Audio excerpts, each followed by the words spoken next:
여러분 안녕하세요. 후수파파입니다. 오늘 주제는 주택연금인데요. 이 주택연금에 대해서 많은 분들이 좀 오해하는 부분이 계시더라고요. 오늘은 오해 한 가지를 정리해보고 주택연금에 대해서 기본적인 상식들을 좀 정리해보도록 할 텐데, 오늘 말씀드리는 이 주택연금에 대한 내용은요, 대부분 농지연금에도 그대로 적용됩니다. 운영하는 주체가 달라서 세부 내용이 약간 다를 수 있지만 핵심적인 내용은 똑같다는 점 미리 말씀드릴게요. 우선 들어가기 전에 이걸 먼저 봐야 할 것 같은데요. 우리나라 노인 빈곤율이 40.4%라는 이런 통계가 있는데, OECD 회원국 평균인 14.2%의 거의 3배입니다. 실제로도 OECD 회원국 중에서 우리나라가 노인 빈곤율 1위라고 해요.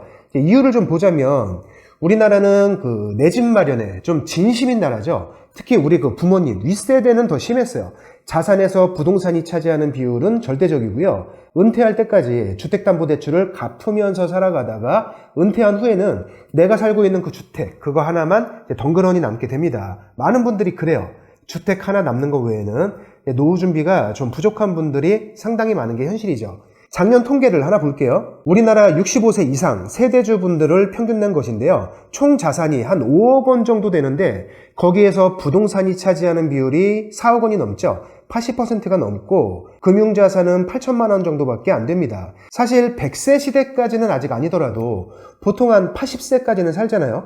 8천만 원 정도로는 노후를 보내기가 사실상 불가능해요. 그러니까 노인분들이 은퇴한 후에도 여러 가지 일들을 좀 하려고 하는데 용돈벌이 수준을 대부분 넘어가지 못하죠. 이런 얘기를 하는 사람들이 있습니다. 은퇴를 했으니까 주택을 팔아서 완전 시골로 가면 돈이 생길 것 아니냐, 이제 이런 얘기가 나오기도 하는데, 그거는 잘 몰라서 하는 얘기고요. 은퇴한 후에 여유가 있다면 시골에다 주말 농장 같은 거 하나 해놓고 왔다 갔다 이렇게 할 수는 있겠지만, 노후에 내가 평생 살던 곳을 완전히 떠나서 새로운 곳에 자리 잡는 것은 좀 쉽지 않습니다. 때문에 이제 여기서 많은 분들이 고려를 하는 게 바로 주택연금이에요. 주택연금인데, 이걸 망설이시는 이유 중에 이런 게 있습니다. 내가 주택연금에 가입해서 연금을 받다가 일찍 사망하면 내 주택이 국고로 회수되는 것 아니냐? 그러면 내가 일찍 죽으면 그만큼 손해가 나는 것이고, 결과적으로 주택을 빼앗기는 것과 다를 바가 없다, 이렇게 생각하는 분들이 많이 계신데, 이제 그렇지 않습니다. 오늘 이걸 정리를 좀 해볼게요. 일단 주택연금은요, 한국주택금융공사에서 운영을 합니다. 내 주택에 내가 그대로 살면서 사망할 때까지 매월 일정한 생활비를 계속 받는 상품이에요. 사망한 후에 배우자가 있을 경우에는 그 배우자에게 연금이 승계되는데, 가입할 때 여러 유형이 있기 때문에 배우자 승계형을 선택했을 경우에만 승계됩니다. 그리고 중요한 개념 하나가 있는데요. 우리가 연금이라는 표현을 사용하고 또 이름 자체도 연금이지만 원칙적으로는 담보대출이에요. 이 개념이 아주 중요합니다. 이름 자체는 연금이지만 원칙적으로는 주택을 담보로 매월 일정한 생활비를 대출해주는 것이다. 그리고 가입자 또는 배우자까지 모두 사망하면 한국주택금융공사에서 해당 주택을 매각해요. 그 매각대금을 가지고 여태까지 지급했던 연금과 그 이자를 모두 다 회수하는 이제 그런 상품인 거죠. 가입하는 방식은 저당권 방식과 신탁 방식이 있는데요. 신탁 방식을 선택하는 분은 거의 없기 때문에 오늘은 대부분이 선택하는 이 저당권 방식으로 설명을 드릴게요. 신탁 방식을 선택하면 소유권이 한국주택금융공사로 넘어갑니다. 하지만 저당권 방식은요, 소유권이 가입자 본인에게 그대로 남아요. 대신 그 주택에 근저당을 설정하게 되는데요. 사망 시점을 예측할 수는 없지만 앞으로 연금이 총 얼마나 지급될 것인지를 대략적으로 계산해서 그만큼 근저당을 설정하게 됩니다. 연금이라고 표현하지만 실질적으로는 담보대출이라고 했죠. 해당 주택에 담보 설정을 하는 거죠. 그리고 소유자는 그 주택에 계속 거주할 수도 있고, 특정 사유가 발생하면요, 임대를 줄 수도 있어요. 요양원에 들어간다거나 이제 몇몇 정해진 사유가 있는데요. 이때는 임대를 줄 수 있지만 보증금이 없어야 합니다. 보증금 없이 임대를 주는 것은 가능합니다. 자, 이제 케이스별로 오해를 좀 풀어볼게요. 자, 주택연금에 가입하면 매월 돈을 받게 되는데요. 내가 죽을 때까지 받은 금액에 이자를 더했더니 10억 원입니다.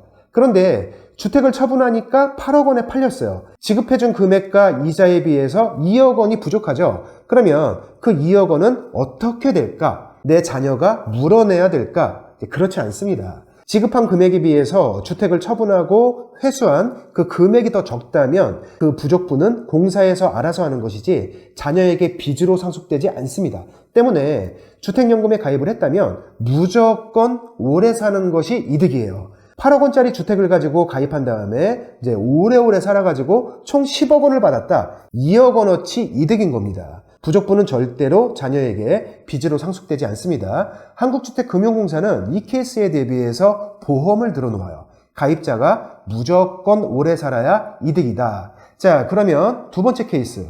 이번에는 반대예요. 사망시까지 받은 금액에 이자를 더했더니 총 8억 원인데 주택을 처분하니까 10억 원에 팔렸습니다. 세금 같은 것은 그냥 빼고 계산할게요. 어쨌건 2억 원이 남았죠. 이때 남은 그 2억 원은 어떻게 될까? 국고로 들어가거나 공사에서 가져가는 것일까? 아닙니다. 많은 분들이 이 부분을 오해하고 계신데 주택을 처분해서 남은 금액이 있다면 그 금액은 자녀에게 돌려줍니다. 상속인에게 반환하는 거예요. 정리를 좀 해볼게요. 가입자 또는 그 배우자가 사망하면 연금 지급이 종료되죠. 스톱됩니다. 그러면 해당 주택은 애초에 계약했던 대로 매각이 돼요. 얼마에 팔리건 간에 그 매각 대금을 가지고 이제 그때까지 지급했던 그 연금과 이자를 모두 회수하게 되는데요.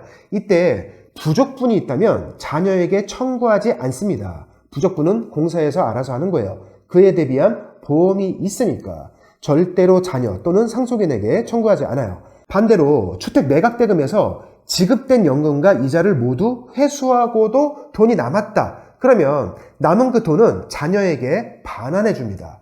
부족하면 청구하지 않고 그냥 끝나고 남을 때는 상속인에게 반환해 주는 거죠. 물론 사망 시에 공사에서 매각하는 것이 경기 좋은 시점에 스스로 매각하는 것에 비해서는 제값을 적게 받을 가능성은 있어요. 하지만 주택연금이란 게 이제 몇몇 분들이 오해하시는 것처럼 일찍 사망하면 주택을 통째로 뺏기는 그런 개념이 아니라는 거죠.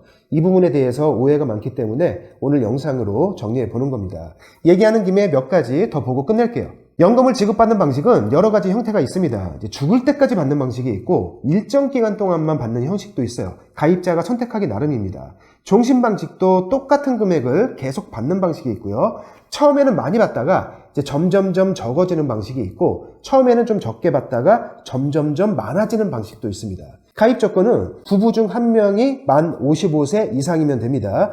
그리고 부부 중 1인이 대한민국 국민이 아니어도 그러니까 국제 결혼을 한 부부도 가능하고요. 주택 공시가격은 12억 원 이하여야 가입할 수 있는데 이거는 부부 합산으로 모든 주택을 계산합니다. 그러니까 공시가격 10억 원짜리가 여기 하나 있고 공시가격 5억 원짜리가 또 하나 있다. 그러면 두 개를 합쳐서 12억 원을 넘어가기 때문에 이럴 때는 가입할 수 없습니다. 해지도 가능해요. 보통 부동산 가격이 낮을 때 가입했던 분들이 이제 부동산 가격이 좀 상승하면 해지를 많이들 하시는데 여태까지 수령했던 그 연금 그리고 이자를 모두 다 반환하면 해지가 가능하고요. 이렇게 해지한 사람은 3년간 재가입이 안 됩니다. 이게 제한이 없으면 부동산 가격 등락에 따라서 가입과 해지가 계속 반복될 수 있기 때문에 한번 해지하면 3년간 재가입이 안 된다는 제한이 있는 거예요. 자, 최종적으로 정리를 해보겠습니다. 주택연금이라는 것은 연금이란 표현을 사용하지만 원칙적으로는 담보대출의 한 유형이라는 것. 배우자 승계형을 선택한다면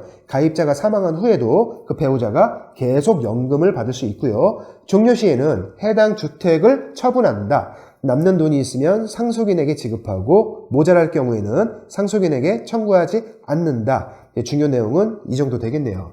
오늘 말씀드린 내용은요, 농지연금에도 대부분 그대로 적용됩니다. 운영하는 주체가 양쪽이 다르기 때문에 세부적으로는 약간 다르지만 핵심적인 내용은 주택연금하고 농지연금이 모두 같아요. 주택연금에 대한 오해가 좀 풀리시고 정리가 되셨으면 좋겠습니다. 오늘 영상은 여기까지 할게요. 시청해 주셔서 감사합니다.